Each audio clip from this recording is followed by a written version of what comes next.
I'm taking notes. So I've encountered Me Too since I was probably in junior high. So cumulatively, you can only imagine that's not the best experience I can remember ever since I was young. Boys groping me, not just catcalling, though that happened, but I'm trying to understand your sexuality from a child's perspective, growing up in Union City, experiencing that, so that was really painful for me. And then subsequently onwards. But what I do want to share, is a slight, just echoing Professor Blasey Ford as a perfect witness. I want us to kind of think about there are no perfect victims and no perfect survivors. That's an important thing for us to think about, because as perfect as she was on that stand, they still didn't believe her. And I bring that up because I think I got a PhD. I went and got a PhD from UC Berkeley, all kinds of honors, because I wanted to be able to be that perfect woman. I wanted to be perfect, so that when I came up here, you all would look at me like, that's Dr. One. Her story must be legitimate. Meanwhile, I have such a complicated history that I know so many other people have experiences quite similar or parallel. Just that's one piece. So I go to the hashtag #MeToo moment that I want to share with you guys. So here I am trying to be the perfect woman, getting that PhD, that honorable PhD from UC Berkeley. And I'm a PhD candidate at Cal.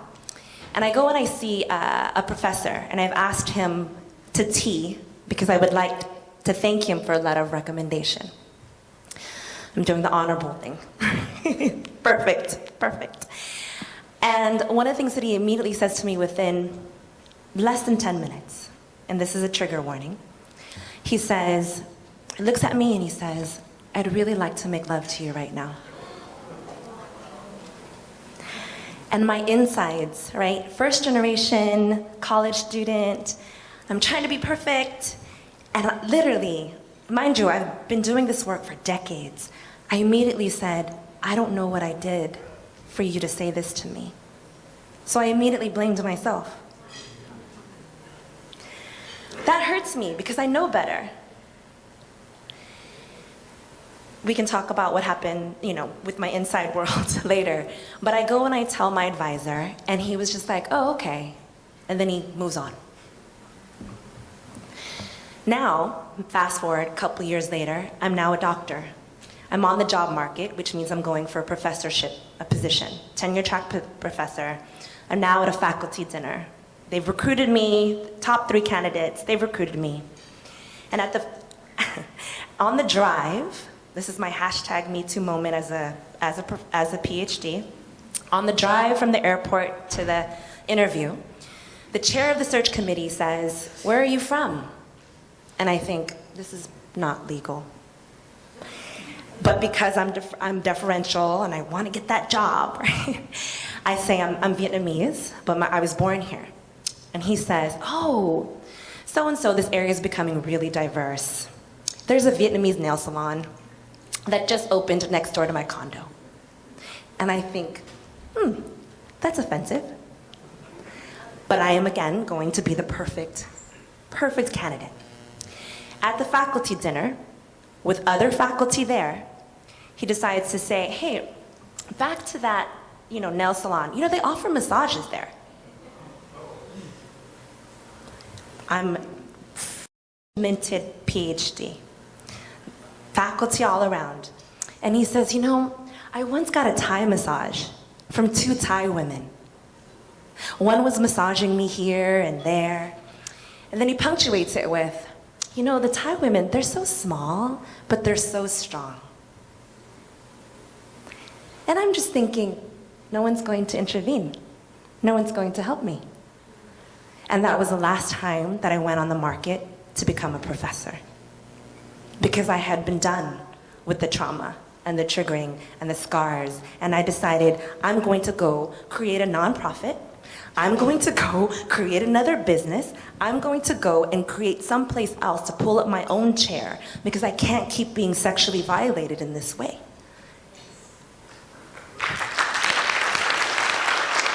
But to that point, I think what I needed was support, to be believed, for someone to intervene, for a sensitivity to be triggered, like, I don't think this is a good question, right? Someone to intervene would have been so helpful to me. On that note, to the question, what advice would you give women or men or anyone in between, what they might need in a Me Too situation or what would happen afterwards? I think one is the first thing you have to do is know that it's not your fault. That's major. You're always going to think it's your fault. What was I wearing? What was I doing? How was I speaking? It is not your fault. That's number one. Number two, know what your resources are and who your resources are. They may be your cousin, your sister, your Angeli sitting here, your organization, anything that can be a resource for you to primarily know you are not alone. That's two. You are not alone. There's a whole movement, actually. And then number three, you have to do the process of healing. Because that's going to take, at least for me, 30-something years. On that note, what does everyone else do? Probably help, intervene, fund some of the support services, because a lot of it is coming out of nonprofit pockets. I often think about therapy, and I'm like, that has cost tens of thousands of dollars to so many survivors. Can we get some accountability funds on that? You know? See? So. Yeah, no, that segues perfect. Our final question was basically, what are the most significant actions as a society that we can take to improve harassment culture? You know, where do we go from here?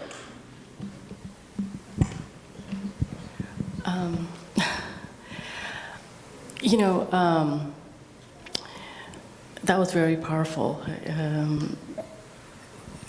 I think, we have so many wonderful, compassionate people in the world, and then we have really these demons.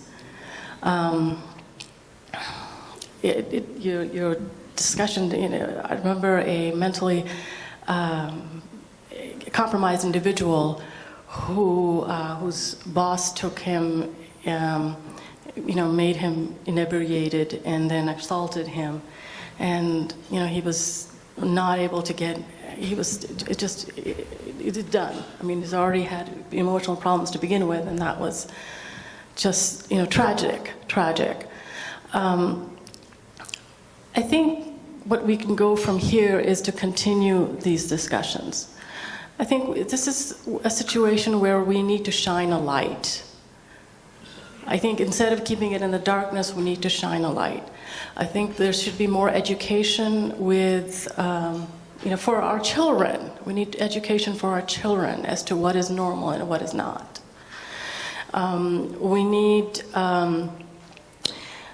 We need survivors to be listened to. We need resources for them. But we need a lot of prevention that happens. And that's through education, and that's through society saying, this is not okay.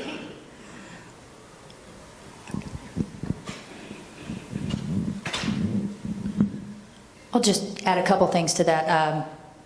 In my agency, of course, I'm the chief, and so I have 313 full-time workers and another, 100 or something between part-time and volunteers, et cetera. So we've got a pretty good-sized organization. So I thought about this question. I thought, well, I do need to do something. I do need to take some sort of affirmative action. And I think number one is role modeling, which means not only acting appropriately, but being careful about your words. Words really matter. And I think, obviously, setting the expectations and then holding people accountable to those expectations. We have to provide people a voice. We have to allow them, we have to give them ways that they can report these things, either formally or informally, and then we have to take them very seriously. We have to act with compassion and empathy, and at the same time, realizing that in our justice system in America, we do always have to give the accused the benefit of the doubt. We have to do that. That is one of the tenets of our justice system. So we have to be very balanced in those approaches, but once an investigation is done, and if there's a finding one way or the other, then we have to take action on it. But from a personal level, I'm raising kids. I have 2 boys, 10 and 13-year-old boys, and then I have a 21-year-old daughter. And, I think on a personal level, there's a lot we can do there. So we're 2 women raising boys, and, we talk to our boys a lot about being respectful. And it used to be they would teach no means no, but now in the colleges, which I've learned from my daughter is off at UCLA, they're teaching stuff that's very different. They're talking about yes means yes, and that, permission has to affirmatively be given, and just not saying no is not enough, so we're trying to teach our boys those things, trying to teach them to be respectful. So, there's just a lot that we can do just on a personal one-on-one level as well. I also think that we have as we heard earlier, that education, prevention, of course, would be the first action, but educating people. And one point that Connie made that I really want to emphasize is that for somebody who comes forward or who discloses doesn't mean they have to call the police, and doesn't mean they have to go through the justice system, either for whatever. They don't have to sue anybody. They don't have to come and testify in court. The resources are there for people to be able to heal, and that's really the primary goal. I mean, we want to prevent people who are sexually assaulting from doing it over and over. But we really, the education about the resources that are available, that people live with their pain and live feeling hopeless. And we've created a system here in California that provides resources for people, like the Family Justice Center that we have. And we're opening another one a second one in the county down in this area. Because everything is free there, and we have counselors, and we have resources, and we have the ability to pay for someone to go to relocate. There's a lot of resources that we put into this. And I think that for many people, our education, our ability to tell people what we can do to help them be able to heal, address the trauma and heal from it is really critical. And also to relieve people of that burden of thinking, if I do say something, my husband, my boyfriend, the guy down the street, my boss is going to go to jail. I don't want to be responsible for that. And one of the most important laws we have here in California is that the victim survivor always has the choice. And frankly, Dr. Blasey Ford chose to remain anonymous. And it was only when her name got leaked that she finally stepped forward. But it was her right to be anonymous, to say what happened to her, but not to self-identify. And then she got the courage to come forward. So I think educating people and sensitizing people and letting people that know that there is something on the other side.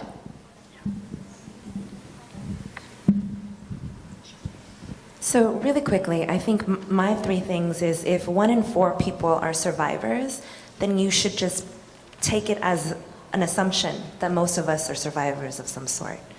Which then means, for me, believe survivors. You don't have to chastise them, you don't have to demonize them, just believe them. It doesn't mean you have to chastise harm doers either. Just believe that some violence took place, and then you can figure out what to do next. So believe survivors. The other one is support us in our resources, right? People need counseling, people need intervention. We also need the research, especially Asian and Pacific Islander communities. There's very limited research around us. And services. So there's that. And then the other big thing is challenge patriarchy across the globe. That would be helpful.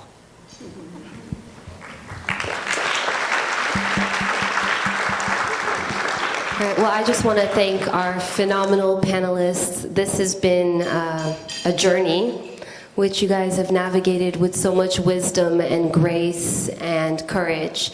And thank you to the audience for having this somewhat difficult conversation, but we hope that it was as valuable to us, to you guys, as it has been for us in planning and putting this on. So thank you very much.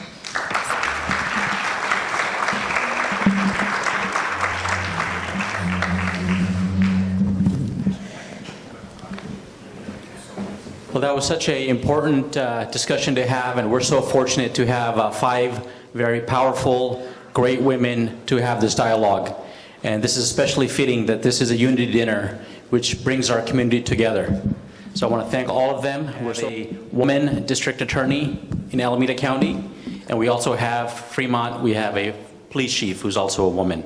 So it gives us that unique perspective. Thank you.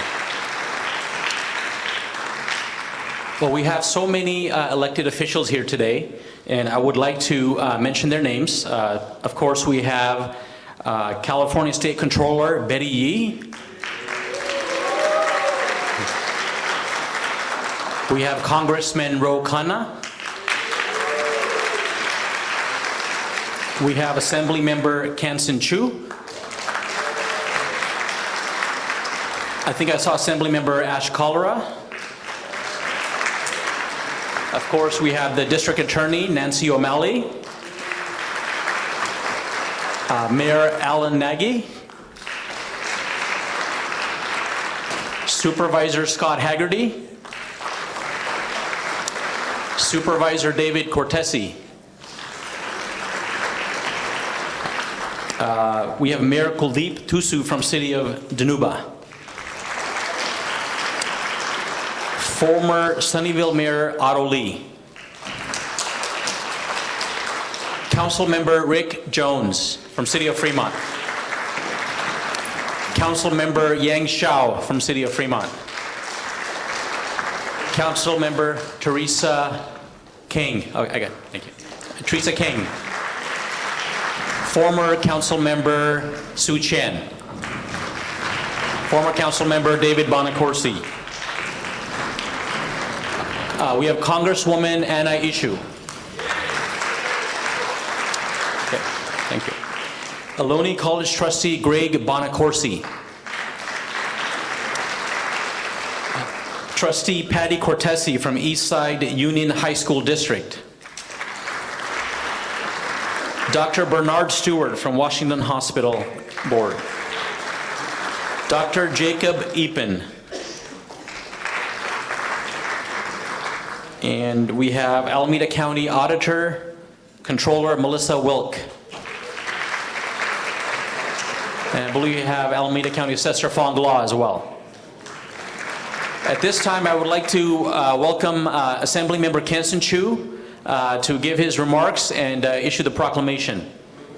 Assembly Member Ash Kalra is welcome to join our home son. Ash Kalra, let's give it up for him as well.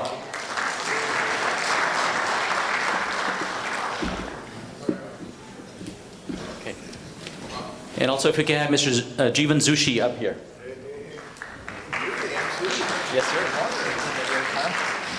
This sounds very familiar. All right, Ash, go ahead. You can go ahead. Huh? Go ahead. All right. You know, Ash and I attend so many events together. You know, like today, this is our second time. And every time we're on the stage, I always ask him to speak, and he always say, age before beauty. So I end up have the microphone, always have the microphone first, but it's really a great honor, and I'm happy to be here with my wife Daisy to celebrate the 25 years of the success of the Unity, the Diversity in Unity event.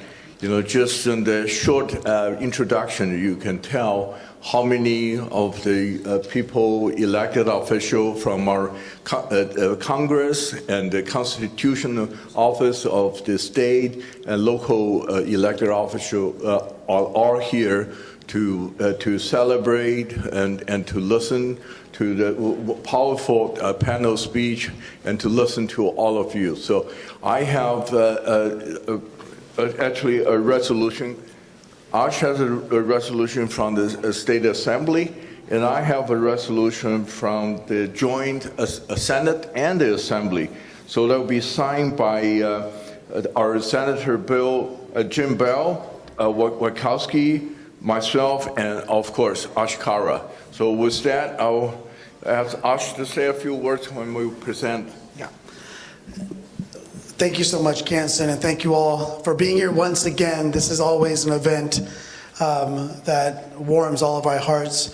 And I don't let Kansen speak because it's age before beauty. I let him speak because he's my older brother, and you always let your elders, you got to give respect to your elders.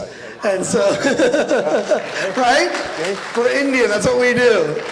And so I'm just so grateful to be here. And I was talking on a moment ago about what this event means to me. And the reality is, I think it's more important than ever right now when we see what's happening around this country, around this world. Unity. And I know that this particular event, although this nonprofit has been around now 25 years, this particular event started right after 9/11 because of the sense, the feel that we needed to unite as a nation. And here in 2019, I think that feeling is as strong as ever, that we need to unite with one another. And and that we need to love one another. And so I'm just very grateful to be here. I do also have a resolution, and I don't know if Jeevan is here, if he'd like to come up to accept both the state and the state Senate and the state Assembly resolution. If anyone from the Indo-American Community Federation would like to join us, or it'll just be me and Kansan holding on to these framed resolutions. Okay. All right, this works. Oh, we got honorable. Yeah. How are you doing? Thank you. Thank you. I'm not. Join us. All right.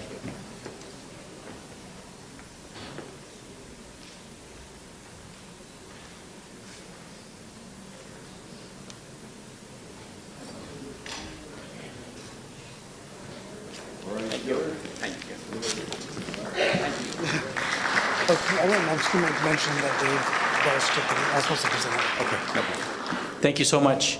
At this time, I'd like to ask Vijaya Asuri, who's our cultural ambassador of the Indian American community. If there is an event, Vijaya is always running it. So let's give it up for Vijaya Asuri. Thank you, Raj. Good evening, ladies and gentlemen. So glad we're all here today and to entertain you and show you a glimpse of the Indian culture. We have arranged an ensemble of dances, semi-classical, patriotic, folk, and of course the popular Bollywood. We're very happy to present the very first item brought to you from Kriya Dance Academy, and the dance director is Uma Dhanpal. Let's welcome the group and enjoy the performance.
Thank you so much, and more performances to follow after the program. Thank you, Raj. It's all yours. Great job.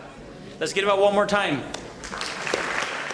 At this time, I'd like to welcome Yogi Chugh. Yogi Chugh has been a longtime leader of our community, and he is a current Fremont Economic Development Commissioner. He's also served on the Planning Commission and has been very involved. Let's give it up for Yogi. Thank you, Raj. Appreciate your leadership, and thank you for everything you've done for our communities as well. Real quickly, the next part of the program is to recognize an individual who I believe doesn't need much introduction. But certainly I speak as a voter today, and speak not only as a person who's watched his political ascension over the last many, many years, but public service is something he truly, truly believes in. When he ran for Congress, he gave his hope and he gave his commitment that he would do what it takes to become the best member of Congress that he could. As many of you know, he graduated from the University of Chicago and from Yale Law School. But that's probably not the thing that Roe is known for. I think he's known for what I believe is the greatest example of public service. That's what defines Roe Khanna. He's only in his second term in office and won re-election just not too long ago. He serves on the coveted Budget Committee.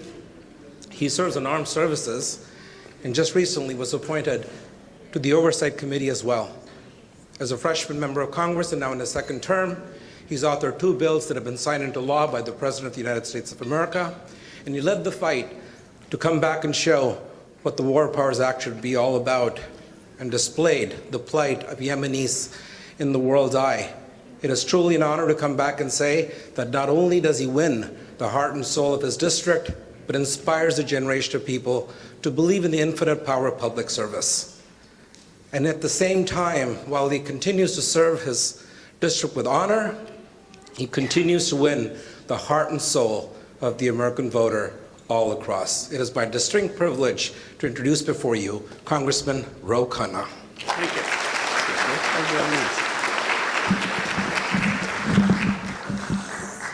Thank you. Yogi is one of my closest friends, so you should take that into account with that very kind introduction. But he has been there for me, back when I got 19% of the vote against Tom Lantos, and we've had a great friendship, and he's going to have a great future in public service. And I'm excited about Monica and Yogi are going to be celebrating their 25th wedding anniversary soon. So very, very happy to have him introduce me. Thank you. I want to recognize my colleague, Anna Eshoo. Where's Anna? Anna, will you stand up? Anna is, let's give Anna a round of applause. Anna Eshoo has been a mentor of mine. She's known me about as long as Yogi Chugh. And I was thinking when there was the panel about survivors and the Me Too movement, no one has done more for women's rights and those issues than Anna Eshoo. The way she handled the Blasey Ford situation with such grace was something the entire Congress has admired. And she is, of course, a champion in understanding Silicon Valley and the challenges that Silicon Valley faces, and yet being an optimist about it, and someone I look to for counsel and guidance in the Congress. So thank you, Anna, for being here. A few other people, of course, and then I'll give a few minutes of substantive remarks, but I have to recognize Mahesh and Reena and Jojo Hall, who also, Mahesh and Reena have been there from the very beginning, and Jojo Hall, thank you so much for your friendship and leadership, and Ash Kalra and Kansan Chu, who are here, thank you. Raj Salwan, thank you for emceeing and for your incredible leadership. And of course to Jeevan Zutshi. Jeevan, it's been 18 years now that you've done this, and just a testament to love and your resilience after your loss in your family, and your vision of public service and commitment to public service is admirable. So thank you for giving me the honor of speaking tonight. Let's give Jeevan a round of applause. I want to speak just a few minutes, and I think Anna will agree. It is so refreshing to come back home from Washington, D.C., and to see the incredible diversity that is truly America. I was speaking at an elementary school this morning, and I looked down at the kids, Chinese American, Vietnamese American, Filipino American, Latino American. There were a few Caucasians too. And I said, people say, why am I optimistic? I said, that's the future. That's the future of America.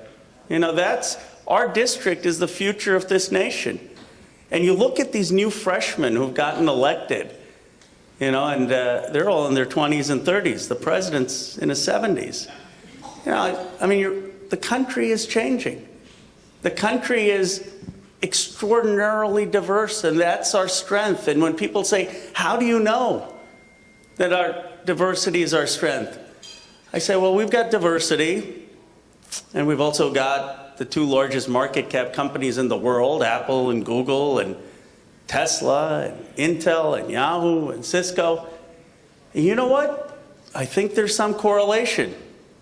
I think there's a correlation between being one of the most innovative places in the nation and having people from around the world participate in our economy.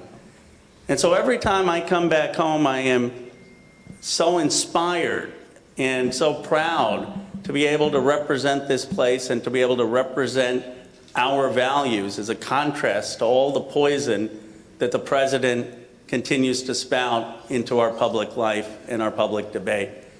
And I'll end with this. You know, there's all this brouhaha being made of the freshmen and some of the comments here and there.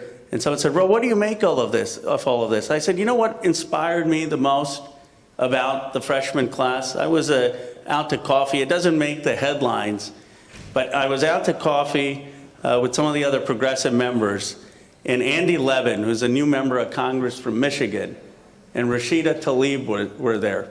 Andy Levin is a Jewish American member of Congress. Rashida Tlaib, of course, one of the new Muslim American members of Congress. And they said when they were campaigning last cycle, they would go around Michigan campaigning on the Levin Tlaib peace plan for the Middle East. And I thought, what a remarkable thing that now we have people in Congress from all walks of life, for Indian American, Muslim American, Hindu American, Christian American, Jewish Americans. Our Congress not only looks like America, but it's going to have people who have heritages from all over the world. And ultimately, I'm convinced that's going to allow us to do more to advance justice and human rights, more to live out Jeevan's vision of unity, both in this country and this world. So thank you for having me.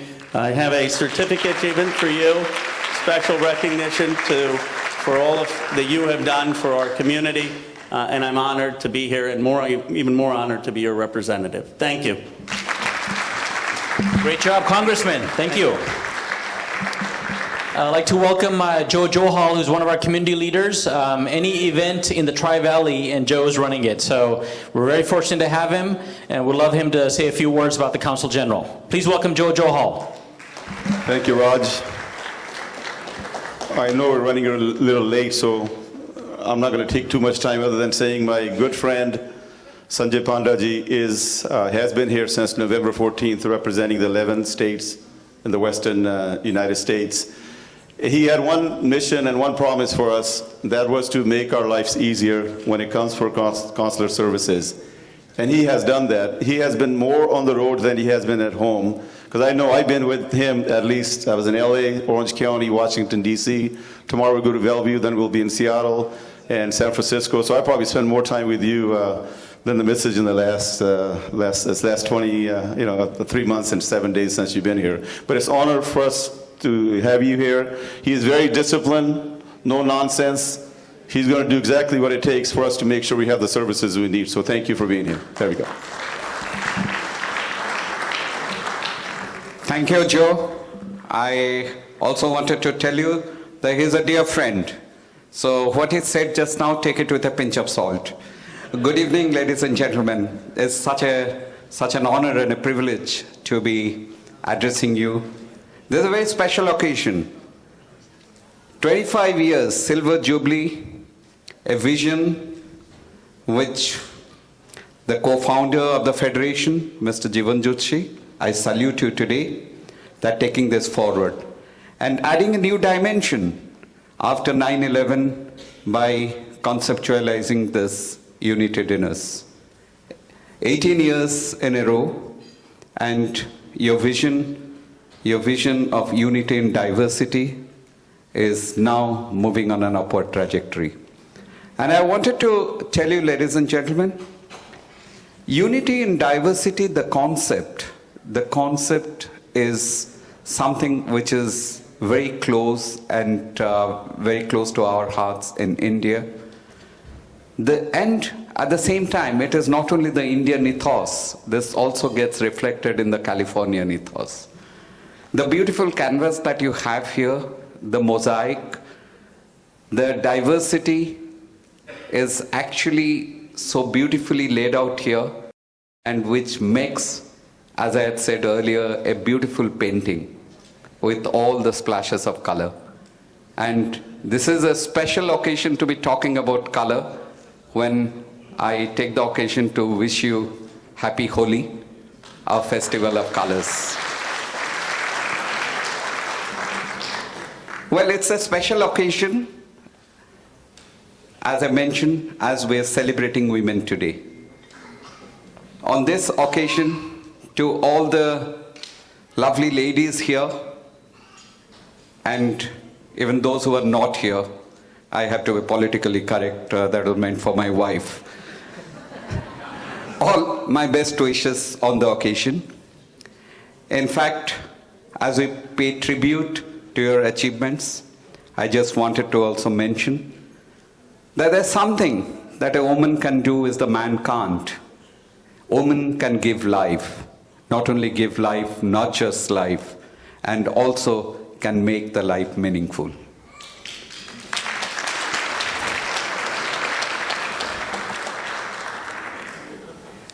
I'm actually reminded of, I know we are running late today, so I have to be very brief, but I wanted to share with you something which I just remembered, what Margaret Thatcher, the former Prime Minister of Britain, had said. If you want something to be said, ask a man. If you want something to be done, ask a woman.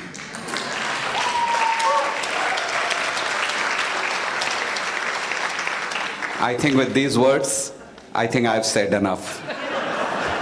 I leave the rest to Raj. Thank you. Thank you. Thank you, Council General. Thank you for ending on a high note as well. I do want to mention we have Fremont School Board member Desiree Campbell in the back. Okay, let's give it up for Desiree. We have Tri-City Health Center who is supporting our event. We have Dr. Page, who is the CEO. We have Dr. Ramchandani, the CMO, and Jagat Sheth, the CFO. Let's see, where are you guys? There they are. There they go. Okay, Tri-City Health Center. They're doing great work. Thank you.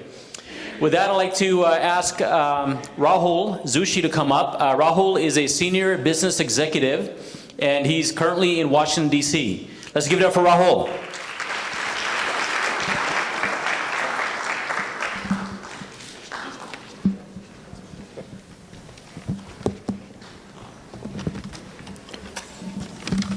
Thank you, Raj.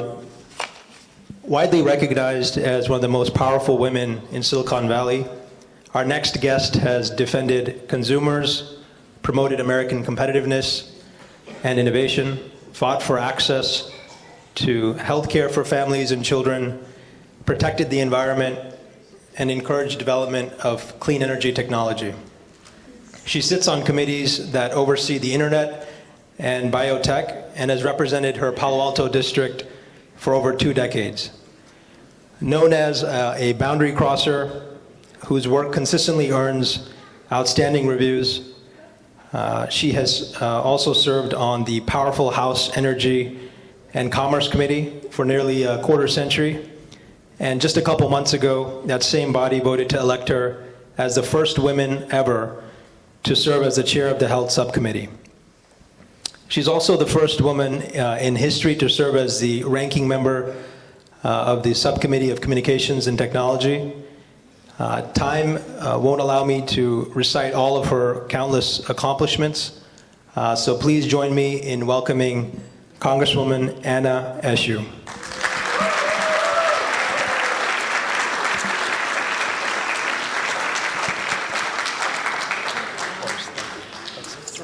Thank you. Thank you very much. Thank you, Rahul. Good evening, everyone. How are you? You look so beautiful from here. This is a room filled with beautiful people. I want to start out by acknowledging my superb colleague that you sent to the Congress, and I want to thank you for doing that, Ro Khanna. Ro has more than hit the ground running. He's respected in the House of Representatives. Certainly his constituents are proud of him. I am, and I think that he has to be one of the greatest sources of pride to the Indo-American community. So thank you for sending Ro to the Congress. He's absolutely outstanding. I also want to acknowledge my colleagues in public service. I know that many of them are here, but I do want to call out the Assembly members, my dear friend Ash Kalra and Kansan Chu. I know that I'm pretty sure that the Vice Mayor of Fremont, obviously, and the Master of Ceremonies, Dr. Raj Salawan, I want to acknowledge him as well. The Council General, what a privilege it is that you would come and be with us this evening. Thank you for your service. And to all of the guests that are here. I want you to know that this evening is really extraordinarily special for me, and it is special for you. The vision of Jeevan for co-founding this organization. It's not easy for organizations to live for a long time. In the beginning, there's always a great deal of energy, but as time goes on, people wear down. And instead, this organization has prospered. It has prospered, yes, it has prospered because it has the full support of the community, the respect of the broader community around the values that we all embrace. So, Jeevan, thank you for your vision, for your commitment, for your patriotism, and for the gift of yourself to so many. You have made a difference. You continue to make a difference. Let's give him a round of applause.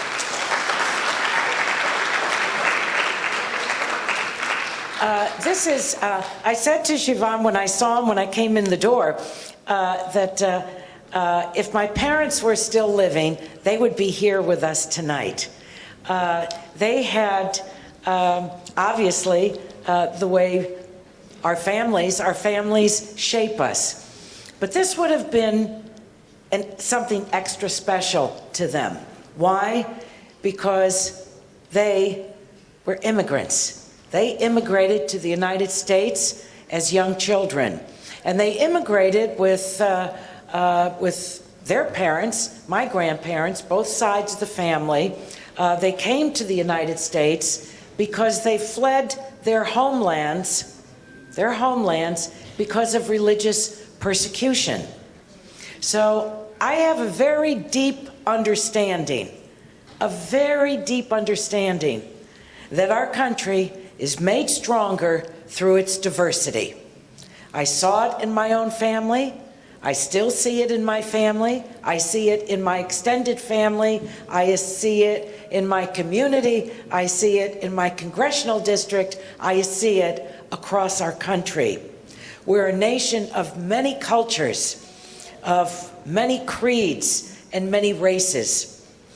And we're a nation of immigrants. That is the magical foundation of this nation. And it is our greatest advantage. Not just a great advantage, it is our greatest advantage. And so your work through this organization to honor diversity, and that diversity brings about a unity that is so magnificent that the rest of the world looks to us and respects us for it. Simply put, I love immigrants. I love immigrants. Immigrants are tremendous contributors to this nation. Immigrants have founded over half of the startups in our country that are worth over $1 billion. And 80% of those companies have top executives who are immigrants. In California alone, over 800,000 immigrants own businesses, and they have contributed $21 billion to our state's economy. Are you listening, Mr. Trump? The richness of America's diversity increased exponentially in Congress this year. And it was the American people that did this. 13% of the voting members in Congress are immigrants or the children of immigrants. 36 women were elected to Congress last November. And the most in our nation's history. That's the most in our nation's history. So, you know, we often love history once it's been made. We were taught to memorize dates and names, and we embrace and we like that. But we don't think of ourselves as making history. But history was made. And the House of Representatives now has 4 Indo-Americans serving in it, in the United States House of Representatives. I think you all know who they are, starting with Roe, Ami Bera, Raja Krishnamurti, and Pramila Jayapal. 4. And I want you all to know, not one of them is a backbencher. They are all game changers in the Congress. They are significant members of Congress. We have the first Muslim women serving from Michigan and Minnesota, the first Native American women, the first Ecuadorian American, the first Latina from Texas. You'd think that Texas would have elected many Latinos. This is the first Latina in the history of our country from Texas. And from New England. New England sent 2 African American women to the Congress for the very first time from New England. So a lot of history has been made. 131 women now serve in the Congress. As I said, it's the highest number in our nation's history.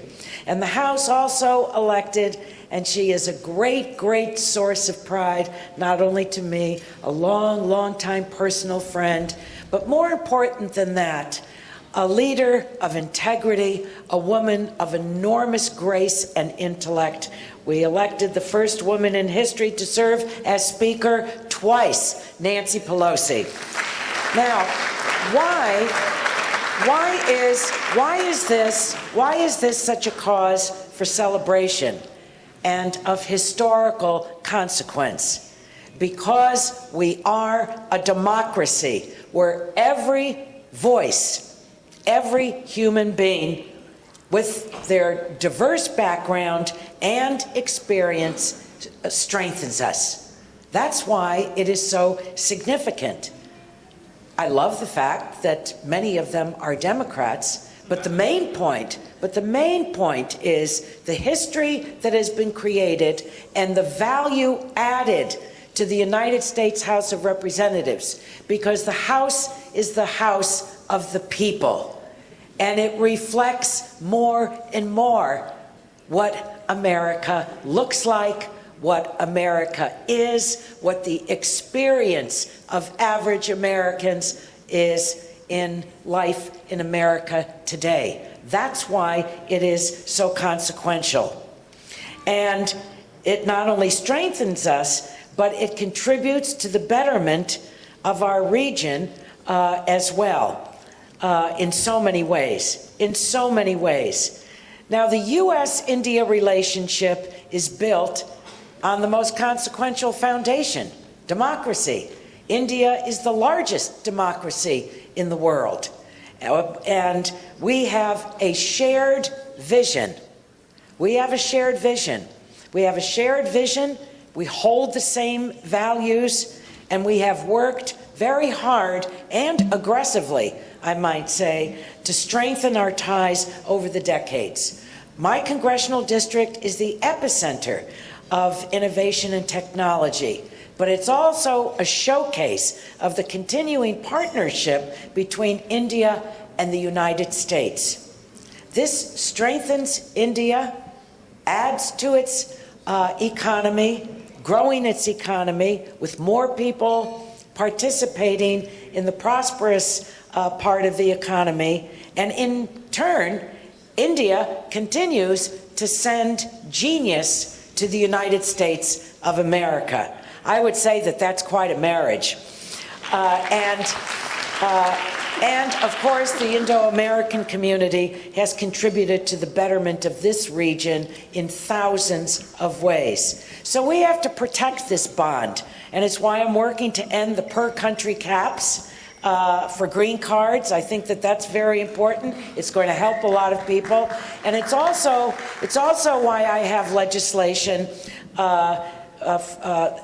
It deals with H-4 employment protection. Because we need to ensure that the spouses of H-1B visa holders will continue to have the opportunity to work. It is a very, very unfair thing, really, that has taken place. So, in short, the IACF, I think, really represents the best of America, of the American spirit. You all support the strong bond between India and the United States, and I know that you're committed to what it represents and that you will always work to strengthen that bond, which we are the beneficiaries in the United States and certainly in India as well. So I want to say bravo to each of you. To everyone that's here, those that couldn't be here this evening, for giving me an award that I will cherish all the days of my life. It means so much to me that this community would choose to do this on my behalf. My promise to you is that you have a sister. That you have a sister, that I'm part of the extended family, and that I will always stand with you. And I want to congratulate you again on 25 years. You had a vision of unity. And during these times where there's enormous stress and strain across our country, emanating from the top of our government, that vision and that commitment will, excuse the expression, trump all the negativity. So we're just going to hold on to that. So God bless all of you, and thank you from the bottom of my heart for being with you this evening. Okay? I have something for you too. For me? Yeah, I do. Can't be for me. More important people than I. No, I want to present this. Maybe Jeevan, would you come up, please? Where is he? Is he here? Yes. Jeevan, this flag was flown over the Capitol of the United States of America in honor of the community and the 25th anniversary. And there's a certificate, so fly the flag, fly the new flag over the center. It's so beautiful. It is. Well, you're beautiful. Yes, certainly. Okay? Congresswoman, I'll take that microphone. You Okay. take a picture with it. Great.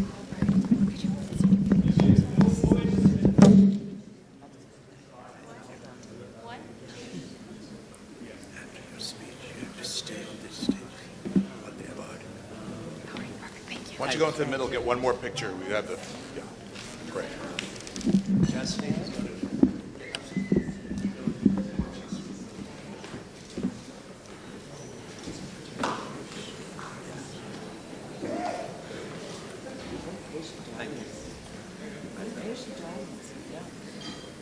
Well, she is commending you for your patience. Thank you. Thank you, everyone. As am I commending you for your patience. Congresswoman Eshoo, just stay up here for just a moment. I think there are more awards in your future.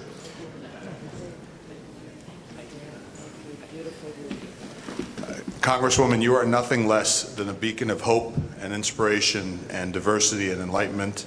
I know personally, I have felt the direct mentorship of Congresswoman Eshoo. I was in her office and slipped and said, you guys in Congress, and she was quick to correct me and said, what do you mean, guys? And she is absolutely 100% correct. I was smarter than I was 5 minutes before I entered her office. Congresswoman, please stay up here. I think there are more awards coming. I'd like to invite Alameda County Supervisor Scott Haggerty and California Controller Betty Yee up to the stage, if that's okay. And while they're coming up, I'm going to share with you a story that Congresswoman Eshoo reminded me of. Last week, I had the pleasure of taking my wife, my 4 daughters, and my son to see Hamilton. And the most poignant line in that entire theatrical musical was this: immigrants, we get the job done. That's right. That's right. Isn't that such a hype? It was amazing. How are you? It was amazing. It's wonderful to see you. How are you? Let's get a picture together. Okay. All right.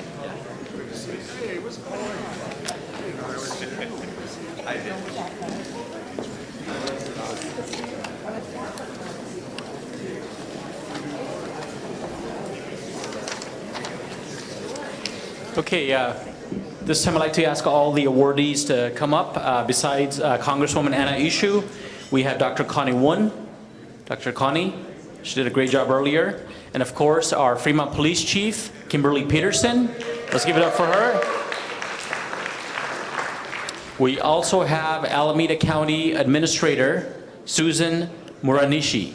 Please welcome her and give it up for her. We have Kameshwar Iranki. Kameshwar is a founder of CEO of Vajrasoft, which is an innovation IP management company. Let's give it up for Kameshwar.